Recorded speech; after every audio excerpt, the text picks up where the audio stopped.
দেখুন, জাতীয় মানবাধিকার কমিশন এবং জাতীয় মহিলা কমিশনের শীর্ষ কর্তা শীর্ষ কর্ত্রী যারা রয়েছেন তাদের সাথে ভারতীয় জনতা পার্টির সরাসরি যোগাযোগ আমরা বিগত দিনে একাধিক এরকম উদাহরণ দেখেছি, সন্দেশখালির সময় দেখেছি।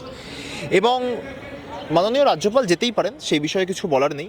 কিন্তু সমস্যা হচ্ছে, এই রাজ্যপালকে তো আমরা দেখেছি পদ্মফুল আঁকা উত্তরীয় পরে অনুষ্ঠানে অংশগ্রহণ করতে। পদ্মফুল ভারতীয় জনতা পার্টির রাজনৈতিক প্রতীক, দলীয় প্রতীক।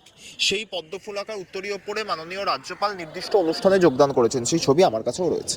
ফলে এখন বক্তব্য হচ্ছে মাননীয় মুখ্যমন্ত্রী তাকে যেতে বারণ করেছিলেন, কারণ আমরা ইতিপূর্বে দেখেছি তিনি বিভিন্ন জায়গায় গিয়েছেন এবং শুভেন্দু অধিকারী, সুকান্ত মজুমদারদেরকে টক্কর দেবার জন্য উস্কানিমূলক মন্তব্য করেছেন।